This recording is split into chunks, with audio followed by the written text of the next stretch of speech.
much GH. Many have come and many have gone, but you are a great Kankamuka ability, worth being beheld by every optical nerves. That saith the papacy. Keep watching Too Much GH, and you get the best of entertainment, the best of everything you want. My name is Ohima One. Keep watching Too Much GH. It's the best. Keep watching Too Much GH. For Mema Obibia, Aqua by the back Too Much GH. Munya Bamuson for Mexico. Now, the trending news ever soon. You know, Ghana and I will see it. Say, ex-president Jerry John Rawlings, at the Fata to Ghana. Obia Edin Abobo, Actress and no crown pono, your good soothing Wabobo and Cosia. Now, send your massive cap on any video be air trend, circulating war. On my monasa, yes, about Lucia, president, I was so. It's excellent in an ado dankwa,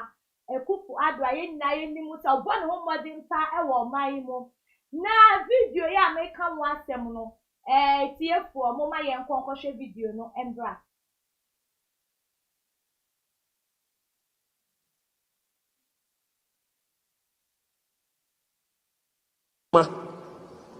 My friend be a Juma mammy, and so mammy 1 CD MPP4. Mammy 1 CD. Obian for a phone friend me, Miss Amasa. Because I'm penny. What to say? Me, yes, I do my way, my Joma Hama, come out, common name. A Juma, me, my MPP, me, my Joma Hama, come out, common name. Aden. And a president wa frame me ama me adwuma na mayi adwuma nyina ama na ntimi fa phone kura mframe me frɛ no onfa me frɛ na wonfa obi wo ni fie ho e frɛ no Isaac ma frɛ no onfa saa nanka wowu a owu yi a eba no nka me mfa ntudwa kamene no na bekwa akotena ase san say me hu hia na dia wo frɛ me e ko Jubilee House ma ya adwuma ni nyina ma na wie na mo me frɛ na wonfa nti MPP fo nyina ne akyemfo nsɔre na omunya adwuma na fi na me kan wɔtena etuoda kosi ukoda sɛ o ma pɛ papa ne tobra papa ni bewu na nadu bewu na opposition fo bewu ni na nadu wu pa opposition fo bewu ni. That's everything for your share video ya share ya was so full for now so penia was that the church of Rabbi Ano one known or the name them ebe tuja now was so for you na nim tell the din at the odifo kwabina tewia odifo kwabina tewia chese Ghana ha oye known palm na nsem chire mu no opa chire se mri bia etwem eye president etu anamo bane na se mri ana woda chese nkrofukuo bi NPP ni NDC omudi na to hostage mo ma chichire no mane sane ye nemo eye death panel ana se death spirit ana enu de enu kawo na enu wanya wo hwe na enu echi na em se ye papa ntu anamo embane na si bie mo no nso a wo frɛ papa ya His Excellency a one pick it now for kra woman in a buy and an in crop for one almost sending us to a fro be and pink it. Now a year or setting the free year no chest as woman a car quarto a year 40 billion. Now and what chia when yan TDD money now one city crampo near being free a year MPP presidency you want now alone a walker say one telling car by a net day. And I said, Bibia uncle, so I papa no. Obe 3 months sana election no date in year 7 December 2020 no. Obe 3 months sana sada nebi. Na ekobane sanso den a NDC for and ebefa ba na tie for inseminity amama to me sa frɛ ya yo odi for Prophet Bernard ATM our that Holy Ghost and Fire Prayer Ministry. Ano so be come on na yen pense insemu. Mo family NDH. Prophet Bernard me ma akaba. Jesus baba. Ghana you hot. Anya sem ketu akura. Me ho kura adwiri mi. Na before e be kon sem no so no. what to say. And you do more things that you're coming. More things. Yeah, a radiasi. Now we share a video, yeah, in the yeah, you for share, yeah. Nay, yeah, papa, yeah, bono. Say, yeah, bono will call like, yeah, bono so will be. If we are to force us to. We share, sir, near way, yeah. Say now, Mercy, my mini can see a motif for. Ọmọ mo hwẹ akyirikyiri ne bɛnkyɛeɛ ne ɔman mu no nyinaa deɛ tie ne sɛ ɔman no yɛmfa nsi etiri ohun sɛ wɔyɛ nsi a yɛnhu the real prophet of God ɛna the real bad prophet of Satan deɛ tie ne sɛ Akufo-Addo ohun Ghanafoɔ nyinaa mfa nsi wɔn tiri ohun ɛnɛ ehu ɔkyena. Okay, in Psalm 142 verse 7. David Bompai kachiri Awurade sɛ Awurade yi me kra efiri afiase. Psalm 142 verse 7 ɔsɛ Awurade yi me kra efiri afiase. Sɛ mpo ɔmampani ya kyekyere ɔmampani na woyɛ odiifoɔ na nka wo adwempa wɔ ɔmampani ni ho a enka die mpa na wɔsɛ woyɛ. You call yourself a prophet of God. Nanka uwo, chese uwo tema edimo mainwa. Nanka u sanyo mampeni ediye na wasa uye. Eno kura ante nkoda, mamimuna ansem no so. Odivo biya ogu nsebiye mfile radi. Oye okonfo direct. Omani mfansi etirim. Ene divo biya ba omu gu snap o masori de omu ya konfo. And the Bible ne biem. Sapania chapter 1 verse number 4 to 6. Osine wo abosomsomfo adifo ho. Wo mo sori ewiem numa e wo mo dan atifi. Asori dan mu ayede odwan fita asa asori dan mu. Asori dan ye de snap e de asa asori dan e ya asori. Prophet me de na wo kan yi de me se da asori dan ayede but say odifo yi na sorry dan on fa eye ni hu nipa aba oni otwinoko ye program and am share live osia sorry dan mo mu de odwan fita any snap e dia hye ho enti as a prophet of God count you as a prophet. Isaiah chapter 6 verse 1 os odifo bia ye intercessor. Odivo bia no angels omu ye jankasa etwa anwosia ejede ne bagigi odivo pa obekwa akogu nsa ana odivo a obeye yenu unse Bible na kase ye wadivo omu de omafu ne nante ena Kristo akase wa uyafunu nti mense na adwuma. Deuteronomy chapter 18 verse number 15 to 24. Os odivo bi obeka asem ewo enyame fufuo di ma na obeka asem o mimi di mu Yehowa na asam no amamu ni sa di fuko no bewu enti muma ye ntwan ne hwe ade odifo yen hwe ade o ndi se Ghana fo ye na yen pe no kre efi se papa yi ni nsem a wo na koma so na wo hwiegu anka wo betumi aye bibia secret like ne busu asem nyo anka onye intasem bia wonka hwe na wakwa out edin na kuma so ade abeto Ghana po animu se waye bibi ama ye president na to oma appreciate no call crown po man frɛ no anka se medasi mpo ni na kuma so ade we ode abeto Ghana anka eye bone kwan so ana senya dodo na afa no meme die for me edie mpa na wo ye ya wo pese ye pon bibi ma wo madwuma wo ye ya wo se edie wo madwuma of 40 billion yi edie wo madwuma obi ayi we fin chichire mu se president nkokukuo no edie wo madwuma wo nipa no a wo kwa akoye adwuma no eye Kristo ho mrati mu na se bonsam ho mrati mu.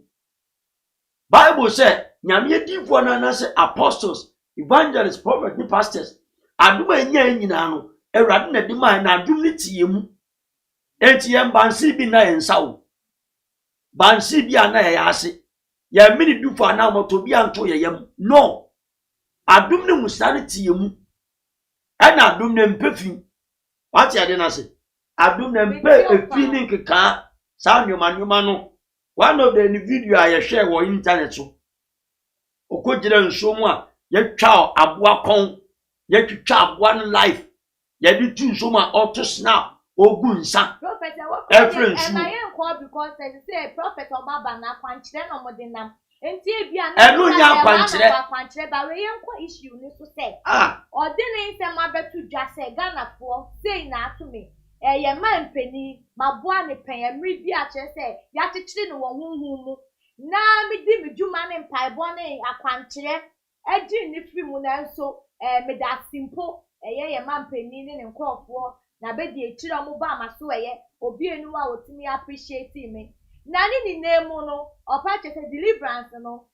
oye bi na eka bi ni eka ya ni se wo na enu de etwa no wo ni de wentwitwem eti wa ba odi ni se ma betu out say mo appreciate me na nso wo ni de anya ade am twitwe mu no na nka ye bone unse mama nchire wi mu se hunhu wi asese ya kyekyere wa dimu a oda san kyekyere ya na no enya asem kitwo mama nchire o hunhu mfamu si ya kyekyere wa cage na bibi tsesi ati mi mobile phone ye du tumu a ni ye ka padlock ni tumu a ni ye lock ya ye tam di se cage ba ko 7 mu tesi ye du se cage om ni ye padlock wa no a ye san tam cage we di sa no da cage ni san padlock ni atam tu ni ya san no da oni a padlock sa ba ko 7 na dimo gina on Psalm 127 ebie enti sa woni sa de ni twaka nyame abofo ene ni sa hierarchies ni eko onipa ntimi nkosane nipa onipa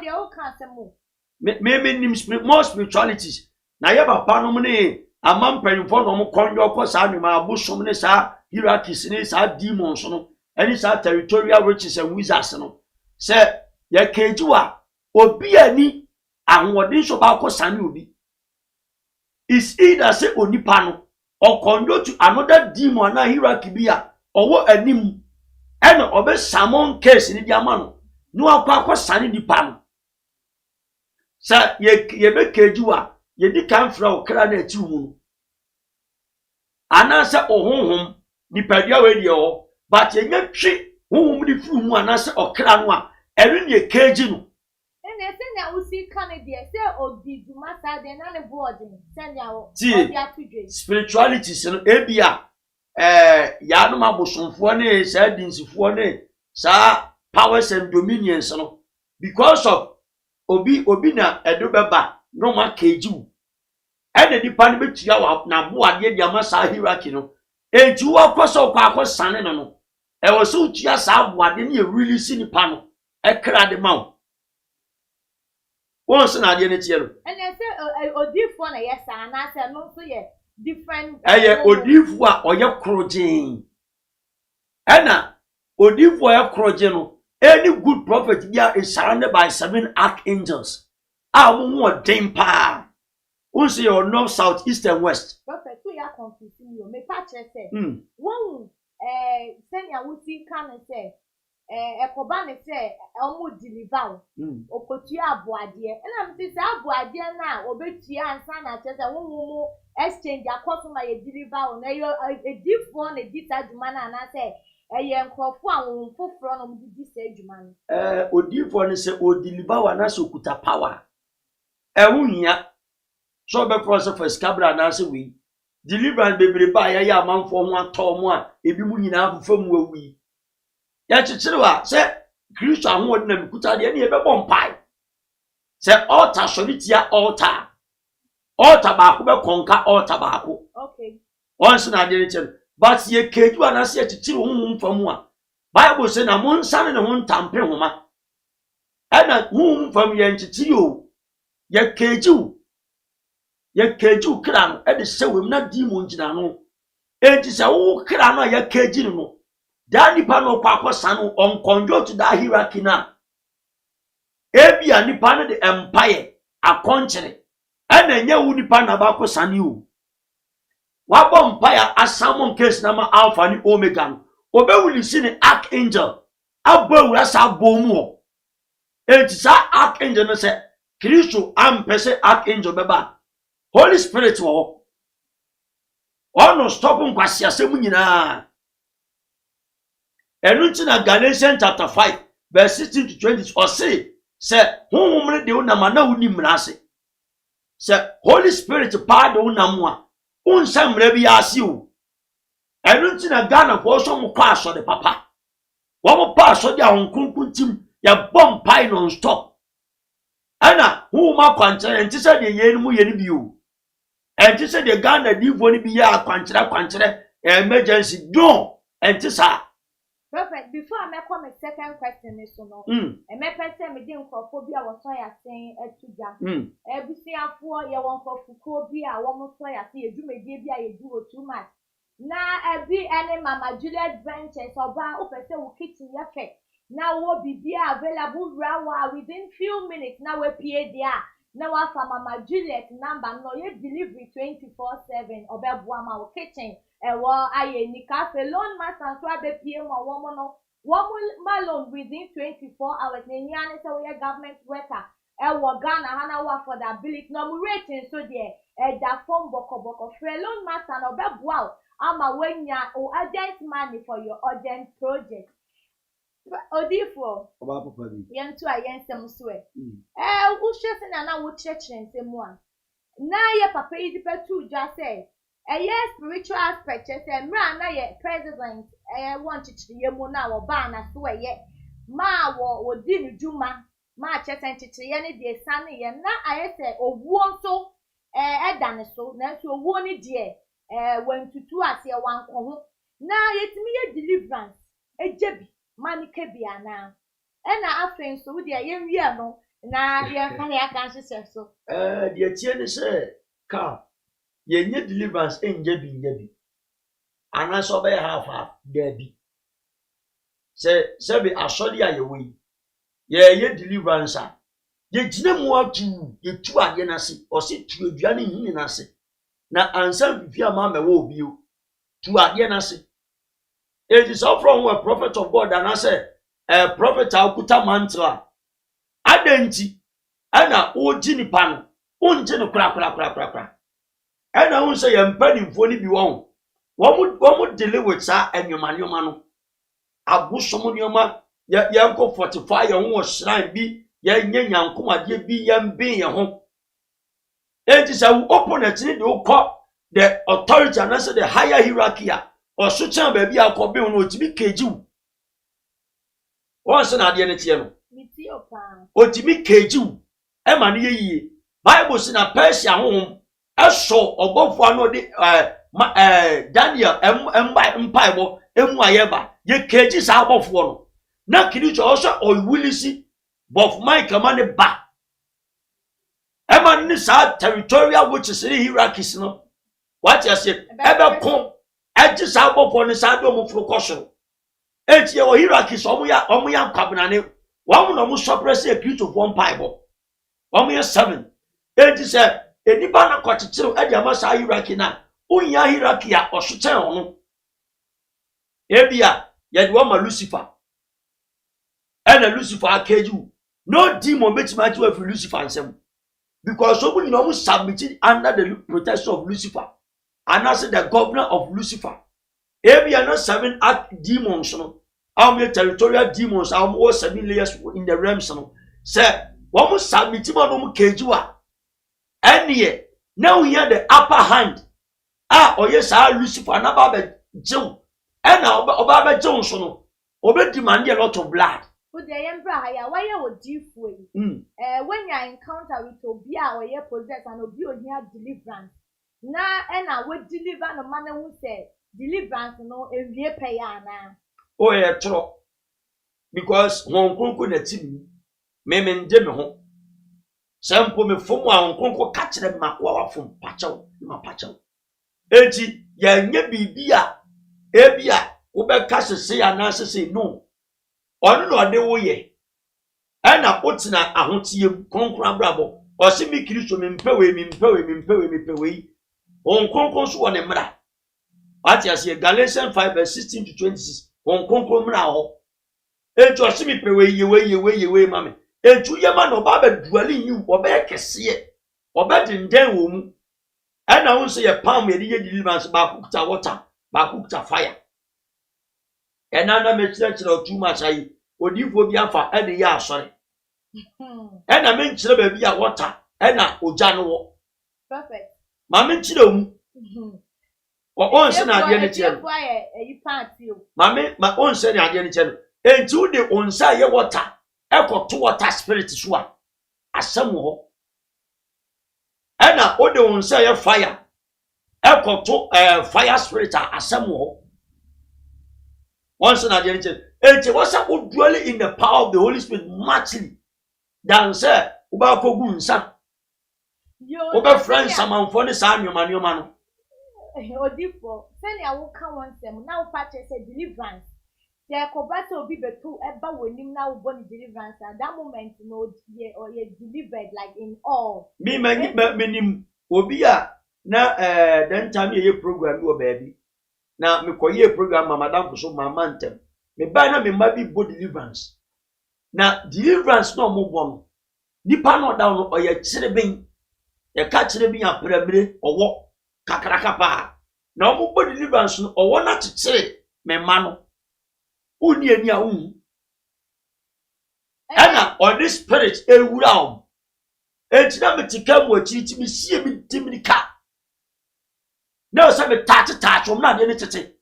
a fom se bram ani pa na so de gina ho wo ye hwan na was started tonsam o tonsam busan sa de ntina ye premini asoma wa ha wo na wo ha adwen we na soma ye it is at that moment in sama ma sa deliverance no me man benya attack enu benya evil spirit enti ya mo deliverance aye jabi wom no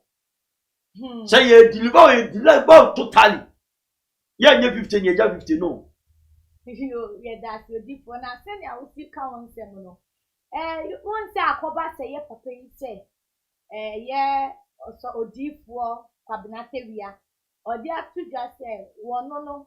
deliverance na spiritual death owo na etwa no we share hangi ye president wono owo ni de when do dwumedia na no na mpese me busa say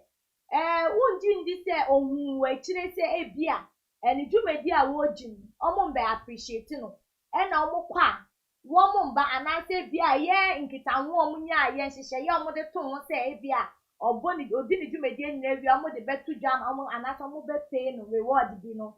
ohun se anya ade beba sunti na sa wo na hangi ye president won na no de went to one bomode antiti mana when ye finish de tie ni se onipa bia bi wo tira 70 75 78 80 a erade bo se na ebe mu ama won se na de ne tie no wo tira 70 73 75 80 a erade bo se na ebe mu ama and from that moment you meet me at any time say nyame dum anodi mfeni bi ka ho a ebi a 90 eye bonus ena okan se ba bi a ye mampani akufo ado anya no ebi kwati mi dwonso ekọ toilet gu omo but papa di enti sa eye nsirama no edi esire omo amampani mfo ni ministers ni mu MP a mo join occult kingdom na mo ye rituals munyai ema edi obre ebre omamufo no Timabufu atimedi obre enti u kondo de masa ankofo ya ene nya ho asem se odifo won se na de ne tie no enukuro ene difo bebre one of that was last man na mo ye program yi ambam obi frame from Germany say wa said difo bi ska say okoto apontifita dia ko nsuo mo kwawu akwa ya mamra ma nsuo bi adan odi bo wa diska odi a diska kwa se okobo mpaya ma na gia ma ne wa koto apontifita ti ma me friend na me kire no ba mu se ewade mfo asade no so e ya bosomsom oso friend di bo ne friend wa mfa be pem ne eye enu die ye friend ya hu adi bo ne ti o man nim me se da Yesu be ba ho da alpha ni omega be ba ho yan kase bibi nsi ba puduo si a ebedi no dwo na 2021 uyo divo na your false prophet 2021 bodate dia Kristo beye mo ho alpha ni omega sidi na ni abere a enkwase asem nko amudi no 2021 de beba mo be bom nsema ma ewrade prophet na me tu se we ni abre pa da bio de omo ya no Kristo ankyere yesa wati ase wo nsuso mu ba bewu a wo mu tibi de obi kra esesa no matena se so mu bewu a wo mu tibi obi kra etwa so no matena se na wo mfie no wo ma di afam. It is accepted. Odifo. Anya asam kitu awo. Ana oma mfo bebre na amsa abodam wo mutim kakra. Woni nsa asodi a wokono. Obi ofri nyame bia ento snap emfa nya paye. Anasi ya nkonjo demon. Odifo bi ofre angel bia oboa. Bayi. Ana me angel aba, bofo bi fa no bai. Ya bofo mo ni nam ye ho. Omo nam ye ho ba da miensa abofo mo twa me ba miensa da omo di kire me. Ka me kwa me ya dwane. Enti wana radio osa wo kwa different dimension da yankwa ya asem no so. Wo hwe eye nia ye odifo kabinateria ensem mo ne ya wo ye se ekoba se obo ni dwumadi wie ya na so tumi agi ye papa yi free eye enchichiriye mu enu echi no one city crampo ye president entumi amfa amano na ne ya kan se ne call to cry one time peke enka no san ne ye na asene a indirectly o demand sanka sanka in return no onya reward bi no san ne ye no difo anasa sofo no sofo be expect to be in return so odi ni juma wi a oba pa ma menken kan quotation nen clear 8 weeks no 1 Corinthians chapter 10 verse number 19 ebepim 22 etipia sam ose abosom aduane ene adidi kronkron bo abura abosom aduane ene adidi kronkron ebo abura ma menken kan ose afa mesi ede se abosom afode eye biribie ana obosom eye biribie ose dabi na emomese afode a obo no woboma ahommone na emom enye nyankopon na mempese mo ni ahommone enya ayonkofa muntumi enum awrade kuruwa ano ene ahommone kuruwa ano muntumi ene awrade enidi e wone pono so ne ahommone epono so anase yerese awrade amana atwene nkunu ye ho bɛyɛ yɛ den yana yerese awrade amana atwene nkunu okọ ye rituals ma bosoma saba bigina for Bible mon sakira madwi o mon sakira madwi we na Bible ne kan empataku a wo mo di enwante nwoma agutu wo mo ene papa akufo adon so onyansa wo oda sumye so e pani mi due mante etu ohwe wo nyoma bi ene video bi akọ viral na ohwe nyoma bi a otimu se wo de meti abusumfie ena ye won nkofo bi a Jeremiah chapter 7 verse 1 to 7 etibia samosie ni ani nya mesom ye won nkofo bi obudu wo mani ba sei montoma mi o na me ye Kristo ni me ba me ye nyoma ni ye but be wura mu no mo ko ye worse than anybody once na de ne chiem odi nani me ba se me ye Kristo ni but wura mu a odi ade na kata na nim sei e na o sache na odi bone enti we tu abeka ne sei enti ne ye na wo ye no a wo demand bibi a wo wo di ne ni mu se o start class na bewu enye ene sani ye na me pa che se wo bo the whole Ghana president udi owu otu ne so anasa wo kasa obewu a che se aka ye nyina anka yakoye oman yi de anka ye se empire bi na ese odima bi na kwasoma ye president na ni jumedi a wo di no anka jumedi ni betimi akoto oten then so we di ankoba ne sana ese owuto de bia owuto to the sense we di wan hwe ye kwa election ya aka few days na just abepie mu no ye papi excellence na nado enya ade asada no kra ebeto no ye pass wo president muwa owu anka bibini empa anka koso bompa ye man because odi for the tanka empire ye bompa ye musna ye wu chinap nya bom pai fast chinap asem ba se prophet na sa ade a oye no ade a oye no man ka no kore o de chinap na bom pai bible si mi chirinsaguo ma abosom mi chirinsaguo a Ezekiel 14 verse 1 eko o se abosomsumfo buso nyankopon ase kwa etu aba be nyame difo no nyame difo bia enkwa from the Holy Spirit. What you say? It's in the hour you better difo we difo onye difo enti we efri nyame mo ministry ni mo no bibi se wom efri nyame. Okay, can Bible from Genesis to Revelation efri nyame. No prophet of God or Bible mo gu nsada. Never a fallacy. Ni ye ya woye u de nsan ye fanto ncha na efri nyame oba paka. Deni hawa betudwa. Ebia oni na hye business bi e okukuam. And a business and Nisabia on the call, Sika terms, 40 billion a day.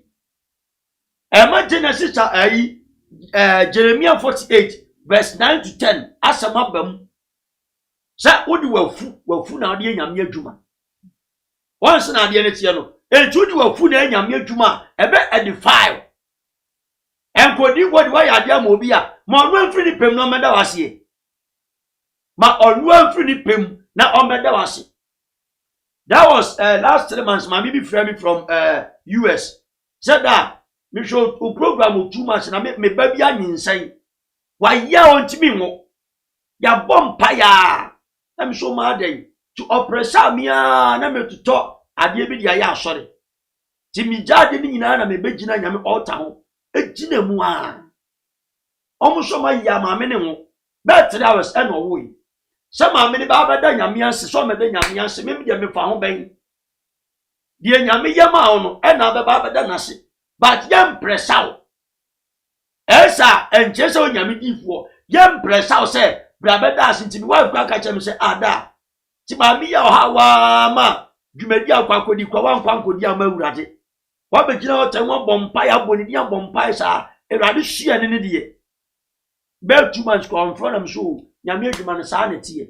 obi wo anyansa wo ne tirim a urade fa o hye bi mo ba be da se de urade ka ona asemu na se wan banso ono anasem wo na wa se urade bo e de urade so tirim kwasiafo bo se o se nkafo etie ye enson yimu amiense ko o tirim kwasiafo obi e kwasia o tirim bo se etu akwa se bo se minima de oni papa ne kan okuku amu de onse na de ntem minima de omo nwini e okukuam anase nkonyo omu si no ne kase mo se akufu ado friend ko se parliament o se Flagstaff House eno ni di nkomo meni hobi ayamum mienu ntamo asem but any prophet of God bi anyesa ne ye no edie mpa edie odifo wa ma mensem nyina mpo eya kameno odifo wo share video ni mu a o ka sembi na maga na po bebre ma adwen o si su spise anka ye nya wo ye ma eye is excellence na nado dankwa na MPP party no anka ye NDC ana ye NDC flag bearer aye ni mo no John Dramani Mahama ena anka ye ma na anka wanda kom. Yes, look at this. I don't know. A sika, a paper. Because of the paper. Nyame de si hin anase nipa de si hin. Ka mi bisa wo, nyame de si hin anase nipa de si hin. Se nyame ansi wo na patu si wo ni a, obi enu obeso da. Okay, kan Acts chapter 13, verse number 9 kwa. Bible say Rade suma Samuel. So uncle for David enwo na onsi ne hene. Emra okwa so sia no kwam. Enu Rade ka chen se okwa. Uncle gantin to no kwa na so sia na. On ka chen se me kwa akogba afode ba na okwa akosere obi esi ne hene. Enti se Kristo ansi uhene a obuada. Enipa bi antimi nsi uhene. Ena wu nipa onye nyame. Baba be ka se we ne be di akonya ne saa. Se de ye divo bi ka. Se over my dead body. Ekufu ado ne be di ade ne saa kopem se ade se mawu na nyam tie me ba se nyam ampata na se Mahama be di ade no nso obeka ne se on se ye adi foro mo san komo a eye mo mfa nyansa nto ho o dia before e be call odi for ne so yɛnhwɛ nea ɛyɛ odiifoɔ Kwabena ne nsɛm ka ne yɛ a wɔyɛyɛ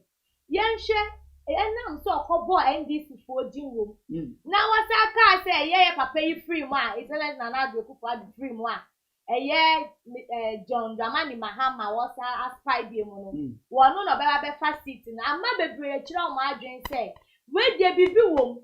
asɛ ɔpɛ sɛ ɛyɛ papa yi firi mu sɛnea ɛbɛyɛ a ɛyɛ NDC aban no betumi anya seat na ba bɛtena so na dodo na asusu sɛ wɔde enye obia na hyehyɛ owuo na ma na ne kasɛm ne ya wɔyɛ na ɔmo susu sɛ wɔno a ɛna ɔpɛsɛ saa awɛwosɛm no to Ghana. Bible akase adiifoɔ no bi wɔn hyɛ nkɔntoro a wɔn twɛn sɛ asɛm no bɛba mu na wɔn wɛke wate ase wɔn hyɛ nkɔm no because of wɔn ne deities ɛne hierarchies nam nti wɔn wɛke kɔpem sɛ ade no bɛba yɛ papa no mfa no ho nyame ɔnyɛ 200% Christian bibia no ɛbɛto no 200% devoted said the Atamus yɛ no Atamus wuye enso anto Ghana 3 days enso to Ghana sa 3 days non stop e kire se birisi abon man no se ni amanfo susu se NDC wo hyaase me de meni ma NDC meni ma MPP me nyame akoa me nka ma MPP na me nka ma NDC me kama Awurade de Awurade ka na me ka me ma me gina se MPP be wini NDC be lusu NDC be power na o ye difu a o koso confusion o man ni na se o be so man ye kontokwa dodo na ka tete ni o frefre owuo enya djuma na ho na so na o pese enya djuma wo ka to be free mu ansa na election e dey ya da ye ni mu adey almost susu say NDC for ni mu be like na kuma so ne say anka na free mu na ye maame otan bi wo mu ana se bibi ye maame Teresa Akufo ayi ye ka ne say ayi Addo wife amre mi seda nim ni din o hwe obay yo ware papa ya obin so obeda obin so anu so ni adifo om so mo bom pa e so ma sene wanya papa once na de ne tie no obin say we major prophet that o kasa because of hierarchies ni territorial wizards ni which is mo command ni omunti no me sika me da ho a me chance dan so etimi blast say the bomb and a blast ebu a me da ho na be sere because o suma akode de ba Holy Spirit e blast ya de no be 5 times to one day ba ko blast na me ma bi dwane bra me so say daddy e de ne ye blast wo so sa me say kojo so ni me say ni Kristo na ti o say kona wate enti so ni nyame ne nantia me nhuro osime nhura na dubumbo bema etunam ya wia ensaya de ese ya de wia kete apembeto obonkum no pedo to nifa na odi wani kwa na de ba de odifo mesi sa asem we beto Ghana for kasa e o so mo kasa kwa chense na for ra wo mo charger jeje time me ba wo jeje time wa yenka na asem wie jeje time wa betima ye we jeje time wa obetima ye we jeje time sese de obi ebi krampo di betu ja betu la ye fi omo se yenje eye edifo no yenje omo taxes ebi se taxes a yenje nti e na ma omo sorry a obi a hye nkom obi a kasa ye enu de me no nya adwen enye me na riko odifo no to ade wo na kache de amonye ne tax entietia obeton abe ebeton akutu obeton je ne ni mekonu shuru wisa e na kache amonye ne tax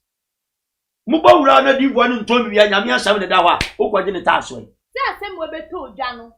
some president be film na mo si there be say divo na asem aye la ododo se se mo ka bibia mo nsuro to the sense that president o ka mutimi ka o just look at this na no na mo ka se ebe ya ye mo tax e bia nka mo be ka manu atuma na ebe twa bibia the spirit of God untimi mfa sika and start the mouth of the spirit of God untimi the moment I be try so be start the mouth o pa na ade ne be ba kese because all the body we ase o si asase so de epo esura ade dudu nyina ye mi Awurade dia bibia wo me o si onyame bi ni me sa omra me yempa mu nkai omra onkansi man yempa mu nkai obia ni ho enti sa wo se sa nyame wo enwunu ase ese ne bambo ase a e na odi Kristo na ma o rules and regulations I was so disrespectful. Na ne bambo timi akese ma ba wonni so na ekoye vice versa eho na amane eni atete be sori aba enti we mu nyina afre Odifo enti ye papa pa se kufu ado de ne ka enti obe Dabi se obetua ne ka nene nsem a wo me ba o ka se papa yi ebetua ne ka obe ka na no atu o se on be calm it down and I want pick in the calls. Just look at this. On paper. Say you be so ya akwankyere. Opese owuo ne so die na obomode yi owuo ne. Mimi akwankyere quotation na. Odifo. Ye. Unji ni se be yesanka na be frɛ ana na be kwa na se ana obe ka. Me die na na mani mfuro bia. Osusu se owuo no still we wo ho. Edi owu. Obia bewu nana, obia bewu. Ne se ne obetwitwa anwome mu. Obetwitwa die ni wo wo tumi nipa wo tumi. Anu asi. Onipa wo tumi. By this time ena no bi na mada. Ena me wife video me. Me ampa me hwan kom se me se awurade me ni. Ena me bra me ho ase ama wo. Onipa ni tumi o. Bible say nyame ho na tie mu aya mframa. Ena ye akaka bensam ye ma ye ho so. Ye rise ye ho. Nyame tumi ena wo ye mu. Enti wo nipa wo ye tobe ni wo tumi ni wo power. E dey power. Your power pass power. Power pass power. Te wa mo mura mo ho ase. Ejabo say, "O bronze as a prophet, obi o say, modi adwuma sese nenam. Enso enti sa. No credit see ade Ghana. You were great prophet. One me vibrant prophet of God. You fa adwuma sese direct. Nyame asempa ansa na ayi ahinta samaba. Say na wa hot you dey ma men krenko ye nkrofo bi adjoin ni yen. Ma men kom nsem a wo mo de atuja. Eye gina mensa o si eye asemo. And a Star Blog on also say good afternoon to my GH. Star Blog on to us baby must say the man is not a man of God. Or patch say a year would do for Kwabena Tevia on ye or free me on ye man of God. Or no say Bomodia explaining who be a Star Blog or see he's an or say your occult, a papano or your courtesan or your occult. Now Daniel Mekunto the next I'll say ha I'm not why at okay. On also question a year Star Blog Sergeant or Papa ye walk out. Daniel so SR the next number 2 ya or see or top 4 say we didn't try at all. And also patches say a year or top 4 ya or the next time about 2 ya wa poor na come to Ghana and so obi ande di bi no patches say one try cram Daniel Mekunto Asaba Pastor Bernard God bless you and yes me on shroud. Star blogging so as Kenya no be mo say Nanado won't die before his time or say Nanado owu eni obi abeka bia nya ade a Nanado ebewu ena obi nso comment on the Star blog na so timote na ni abre pa conversation wey odi echire na ni di echire o say odi fu otewia must be arrested. No correct. O say odi fu otewia must be arrested na no so udwin then na udwin fa say Embraga na has Embrabi say adwuma say odifo be kanin someone na say o kire na adwen a esi etumi arrest him. Na wo say control na the idea to papa no so na enya tu a wey Ezekiel 14 verse 1 osimu nkobu say Awurade e won na difo kronkron nchen ebi Awurade Kristo ahobrase mu ye papa odifo kwabna te wiade okan eye no kra na say nya no kre no we yi ano titi ya ebia oso asande papa akufu adu eye no kra na enye no kra no we yi ano titi afi no ma take charge no ba bi okosane no nkire ba na betin se me bepia ba onse na ba to mu gu adifo na nyimu ase dodo enti anka eye se mbra bi wo we betu nyame sofo de ka nyame adwen a kire man no ka chom so mu nsate bo ma pam bone ho adwuma Kristo chi ka kire ho no mun sani mfiri ho na Kristo ntimi nhyira oman no na ekoba de sey ya entu penesu say anka arrest bi o wa anka yen arrest na na de say commanding officer na ti akonyanwie papa akufu ado beto so ama so de dadi we dia mo wono mu cabinet bobo wo ati ko se ba bi e kon on arrest no na change time wa ka obetima ye we the soldier regime your boss chiro ya di sha ponko ba le be 12 flashes uyo di wa umpo meba obetenetene ho yi o start akanyame asem akwasi ewu akwa no akanyame asem ba bi edi ni gina that side the crowd there you say yeah or suffer kum chacha aka bibi sa akwasi wo kanyame asem direct kura hwe ba bi ani ginai se okasa okakode yenka na wa oye ayi ogu nsam amosom ne nsuo efre nsuo o dey ma mentu am comment ne so nation one or say hello these people need prayers or patchless and crofure just say this one kra prayers hey no difu antu adurade ya so de wo hia prayers kwa church be man Star blogging so aside the next my better just say prophet please do you also take money from members Star blogging so aside obisa was say prophet won so we je sika free o members one na say bia wo deliver man na say wo di jumedie bi dey amount say ye ka say wo just can't remember why quotation should be dina erade kan o Exodus 30:16 osina munji mpata sika no oman Israel fo ne nsam na mfa mpata emfa mo kra enu bi na difo ni bi afa ho de emergency eni sa consultation wo ka che nfa se bia ebia ehitira me hu fa ho ni ebia de erade kan se bia yenyu nsam sika ne mfa mpata ma okra o nyame altar so ena sa ba bia ko pata ma okra no e wo so hu se difo ne pure oye konkre de gire mu a osuri be som once na the tell okay kai Isaiah 59 verse number 3 to 4 osina mun saman e wo asentene ne so ukọ Pentecost o mun ye friend in saman ukọ Christ Apostolic Church o mun ye friend in saman ukọ Praise o mun ye friend in saman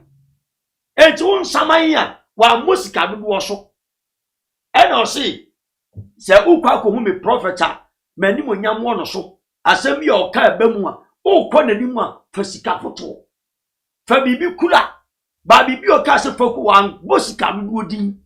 ana wa mod do din ebia me ba prophet nje bia flowers yi ena menim se be so me bo amde kwa akosom no o nyame altar so o da mi ni hwe na ade mi ba na me fe na me to ade se me de ba no de sisi asore esom mo nyame ni be so but enye se obesi nkonya se fasika wei 40 million 50 million 100 million na divo betima jima mi bi 70 750 million so be mana wo ka ma mi na nim ni hio fa ya mu interview wo tuma GH ma me ne friend o si daddy ma to mi ho agu oni ni kunu shuma ma mo Germany 750 million na divo okoto baby mfo chobi okoto border water eto ayi sidie eto ade edi tu nso ma mu ye hwamu yi brekese eno kafu ano de sani die chade ma me no abepem ne se ma me ne be to so bewo o san to baby mfo mienu kan ho se ma me ne mo ne pampers no nsisi no na ne mpaso wei dey say jidie na mo wei ade agidie bible infa na awade kire sa oni sa tumi na jaye awade man sa power na jaye e by force be from prophet of God and as a man of God and as an apostle and as a reverend any by force it is a radical sa power no jai any gwase bebrebe o munya no any gwase bebrebe no na 2021 wo de hwe de besi na prophet sanka eye ne ni ya wo ye nko betimi anya control wo ho aye ne na different way since the way our presenting your man Edian control mo ni self control edian control be prophet de yen to asen na we say yi ma no kra ma me de siwa eye Star blog utimi wo say o enjoy revelations away ye pan to se me allow na ne kasa na onya ne answers ni na wo mu and Daniel Mrekun so say how can you speak against the president of Ghana Nana Addo long life Star blogging so asa babiem or see Odifuoteria is not a man of God or also the no one or patches on your man of God na and also mekwa ba dia ba besiwa egusa umunsem Star blogger so why didn't he say what he did for Nana Addo Osi adentina Odifo kwabnateria want me sipi power ekufuado ba power no enka ensem wo ni dwumedi a wodi ma Nana Addo me ka ekufuado ba power no eno na oka ho asem eno na wo de wo ka Chese power na ye na do ba ye no didi say bibi ko so. What you say? Power no ka won asem but nyame na si hene no tu hene. Antu ba chese e bia onu free Wo mo nyan sa ne ma no mo ye di bu Kristo ani mu ase. Ene sa asuma se ne keta asese nwoma no. Odifo bi ante sa. Ene church members ni o mamu for bebre nso akakra adwe no attend upside down. Unim se nyame difo bi a enum cigarette. Nyame difo bi a no apetisi. Nyame difo bi a mpema. Nyame difo bi a nye sa ade no. Na wa kwa ko wura wa. Enye wa na wa pa amane ma okra. No correct. Eje do time also o man rise up. Odifo bi a kanyame asam. After the word of God and sana edi yaba. O kana o kan yiya. Na on kuku de intasema inta apie. Sometime ba akoda no wa vivi asero. Obeba na fo bi na apie wa so dem. Ene bro edi. Yanye na me ko sunsumu wiase na no bi ko chim ni kawa no chim ni kawa no enu so ye de Odifo we mu nyina ncho mam so mu ye difo ene ne o man ma difo nyina ni ma agu asam me se 2021 wo mo hwe me o mo ane date Odifo wo mo bete per 2021 kasa na emu mame so mitumi anye medjuma na me question eni gwa December no mitumi answer me oba pa kasa me tua eye adwenkyira ye nuanom e de atudwa no eye star blog nso asab ababi we star blog dem maka so why didn't he say what he did for Nanado and we yi anu say we de nye hwe na wo kan wasem etu de opa de senye nchichire na emu eye say ne pa wo bedi ye na eno kraga na fo to question bi aba na eda wo me de ba star blog onu aso say he must be arrested cause this is a threat no purchase arrest na because as a war threat o man penny no and as a blackmailing no and alimatu one also say oh Ghana lenders and we dey meaning say leaders na war patch but spend na one year Ghana lenders but me sure say leaders or no alimatu asaba be must you work for Nana why should be arrested or no to say ohun ni say oye adwuma ma Nana oba che say eye mpaibo no boy yo say akwanche no ye yo nia wo ye bia no do ohun ni say adwuma no ye ma Nana nti adenti na Ghana for ni because see arrested because o demand for e bia ne price dey say eye openi eye man peni tia no say ba ye adwuma ma wa say nya de boni ase meka adwuma na ma ya ma na nya de boni ase meka na adwuma no waka adwuma no opa che say ogini free spiritual bondage hostage mu onipa ba ju onipa free spiritual bondage so ya kwanchere ka se nyame wo na fa mi mu ji nipa no but embe kasa se me na me ko ji nipa no na da mi so power bi ya de ye adwuma no free alpha because alpha mani nyina wo submit e de to alpha ase once na de anything nyame mani nyina wo submit under the protection of the Holy Spirit e tube submit wo de amano e jam na wo submit wo na de anidie ma papa no ho e no ma ne bambo ye kesema wo e na obi o ye nya oni nyame ntam wo ai o ye di ma bia na wo so ni nyame ntam ye fine obi ye intercessor biara woni nyame ntam ye fa wo so mi ko ye intercessor for where odifo e no mo ni amanfo yere mo di da wo cha ya de ensa se ma ase no aye papa kene Japan ya to ni TV so a ye bom pe odifo le memo akasa ba eni mu gwa December so no mini anu mo twen wa apom peso ma drink kire no so ye kenkan na oye alimatu ono to asa akasa bi mo say Ghana is crying ena Stephen Abuaje one also say Kwabena say we are fighting for the stomach ono woni say odifuo Kwabena say we ano wono ni yefu no de nam ni yefu na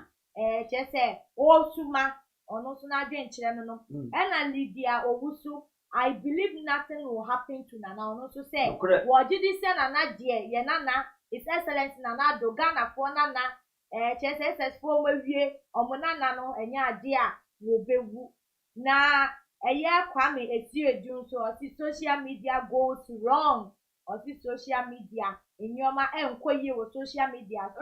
na Inusa Ibrahim or say I believe you something will happen to him we don't need him again. Ono so minim ni awoka na NDC wo hwe ka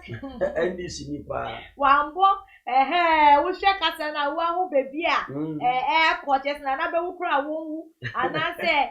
wo free so ne na aban na wo mu hia ni biem je so no o second ye ni Regina Mola ono so say wo difo akwabenate wi what will you gain if the president dies? Ono so adwin the question obi na say kobaso na free mu a eye wo difo yi ede na ne nsa beka na we nsiwa wasato aso you cannot be the president. Go on your knees and ask God for forgiveness. Or say nana wu say ade na wo beka na wo krampo untimi nya president e be ya bomodi akonya me ni na se boni fa na ofa oboni bia enchew na eye very cute. I shall not akasa or say let us pray together for our president and its leaders or see yambon paye ema ye president ene eye ne nkrofuku a wona omo edidwuma wo oman yi mu ena alima tunso the next sama betu de be masina na should pay him his money answer or say nana ebe ya nana enkochia sika bia a chese eye ochi anekoba say 40 billion ya jumede ya odi wo mumu ya amount 40 billion na eye say president ochi a say ne be ya me ni wasi nkonya ne me ni wa aka ho asem de ya o so ochi a ele bia da bi o me nkama party na me nkama party da bi ba wo ya ma dona kwa ye confused kaka da bi oti me say oni papa no nyame ya de o si me de amamu free nti mamo nje hwe na afre de wo ka say won san ko tua da bi o say oni ni si nkonya say ebia wo ye ma me na eba mu a ebia metua say metia teku anansempo a na ebia wa hyebo na ebia ade na ba mu a kona ko tua abo ade ba gun si nkonya na obe ka sa ade a o se papa friend wo yi flat staff house me your friend na me ni ho me ni mu bawu so oni ni usi ai so oni na nsia but ni hu nipa mu interview otwi no ko TV o se bibia sa nko so once na ade ni tiem enti no se okayi ka ne se mpanifo bu be se den champion nsu ase ebe ka cho se we yawu a okoto awu a ye nti na ye ni na chini ye wati ase wo mu nyina se nsu na ase eno aba be ka cho se mi nua ka awu ye nti unti bi ni na chini ye enti si ye papa no ene ni si nkonya so man si nkonya se ni ye funu nti ana sika bi nti eno ope oni nyankopon tamu asem ba de minim se odifo papa bi anye sa nti se sika bi hihye ya wo wa ena mo pene so na mo agree wo ho dia na ese na nakonechi na okoseto bibia na tie nini na echi no Ghana for so side your madrin chira ba se omu eyo mo wa pa chire se asofo bu wo Ghana ha asofo du na ye den na is excellent na nado dan ko ekufu ado ye papa ya so ye nko ana wo kopie mu se won deliver ni free hostage ana se bibisa hu mu ade bi e koso no de ontimi nka ne sa Emra Elijah no the time of Elijah now the regime of Elijah there were so many prophets but already pick Elijah but he will shuni ban ye won say we difu outim enti ye hu say shuni ban wo ho a ye mfro as a prophet obapa ka wati ase aha enti sa ene ye ni shuni eni mu a o say ubusamia me hu na as a prophet of God me eya o samo pa on too much one day muma yamra bi emebusa awurade all the false prophets o magbo mu din so mu firi nyame no ye busa nyame wa ha ya se o mu firi na ano na peke wo yo na wo pa chesen eye is excellent na nado ne wa wo koye no onya mfumso bi aye so ko wo se wo koje eye oje anase onye bibiba na enya mfumso na wa ye se nya ye dodo na pa chire na sa but so on any terms and agreement no but je me kakra be nwa fa papa no ho a the video be to abonten se ogun sama nsuo na wotwitwa nam fresh di tu nsuo ni mu no the file aso ye komfo se de ye maami agrada be ka so sofuo bi nsuo a ɔyɛ saa nyankomade no ɔnyi n'anim sɛ ɔyɛ kɔnfoɔ no yɛwɔ akɔnfoɔ mo yɛ asɔfoɔ hɔ bible naka enti wɔ sɛ ne nyinaa ba mu ne ehu akɔnfoɔ mo yɛ asɔfoɔ wɔn ne yɛn no mu su no mo ban a wɔn tim wɔn sɛ na adeɛ ne teɛ no odifoɔ yɛ mmerɛ ne kɔ beebi a yɛabɛduri ebeneza yɛda na sɛ kutuo bi a wowɔ ɛma ɛyɛ viewers anaa yɛ president anaa sɛ wɔsɔfoɔ yi a ɔde ne boto sɛm aba bɛto gya no fa to gya ɛfa ma yɛn. deɛ mɛtumi aka ne sɛ 2021 adiifoɔ no atwerɛfoɔ no mo nso nkwada so Ezekiel 13 verse 1 kɔpem 7 ɔse Ezekiel sɛ Israel adiifoɔ no mo sɛ adiko nkɔnkyerɛ no nso sɛ hɔ mo ho nkɔm 2021 mo ne alpha ɛne omega anya na misira wo agya woyɛ sei na yɛ dɛn dwumadi a Kristo soma sɛ bɛdie no ɛno na wadie nyame asɛm wɔ soma sɛ bɛka no ɛno na waka no ɛnka woyɛ diifoɔ anka bɛpa akra ma Awurade woyɛ apostle reverend evangelist pastor teacher wobɛpa akra ma Awurade ba nyɛ yɛ mu adɛn ɔman Ghana paa yɛ mo dɛn anansi wɔ abatoɔ because of abatoɔ mu no sika afuro nti obi apɛ the national cake obi apɛ ne deɛ di I pity you people what the mumba ne date say alpha ni omega ma 2020 a 2020 amu hwe de beto ɛne nkwasi asɛm nko a mu yɛ ɔman ni mu a give the time obetima yɛ say give the time a obetima yɛ say you call yourself a prophet of God and so hwɛ de uti sum a wo yɛ nyame de betua moka me na ma obetima frɛ mi wɔ so ni mesrɛ because of yemu nti sɛ wo frɛ mi abɔ me ho mpae ansa no afrɛ me because of wemu nti ehunu nyame adifo kwa yehu sɛ wo yɛ difo obetima frɛ me 0249 631 876 0249 631 876 ana say 020 385 1633 020 385 1633 me pa chawo nyame adifo na hu Lucifer adifo manuato everything for say na discussion e ko na before me de mano ebeba ewiye kra eyenuanum bi adjoin ni actual madwen kire na mefa entudwa Stephen Abuaje or say no he didn't do anything for Nana or no so patche say ye papa ya wokasa wo difo kwabinate wiano 1 year hwe ma Nana ye say nisem a woka no kwa bi na onye hwe ono na dwen kire a odi abetudwa ena Limala Isaac ono so say no way Nana will not die ono so patche say Nana enya ade a wo bewu ena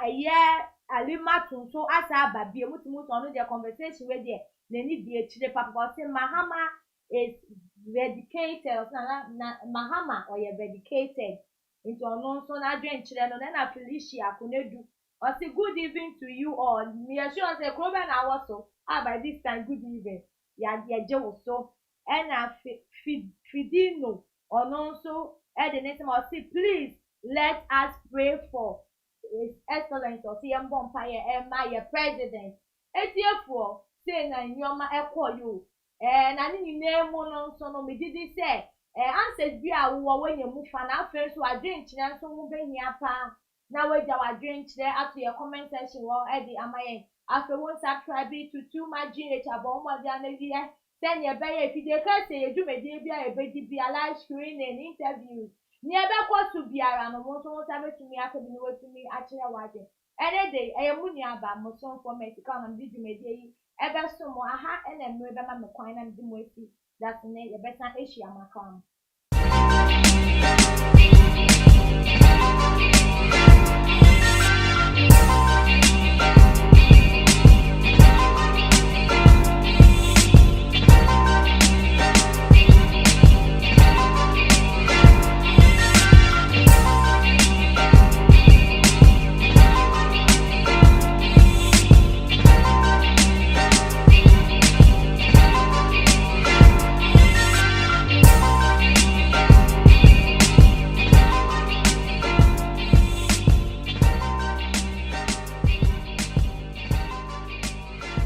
Too much GH.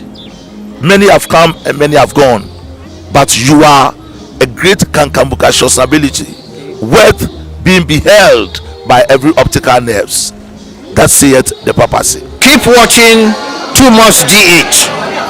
and you get the best of entertainment, the best of everything you want. My name is Ohima.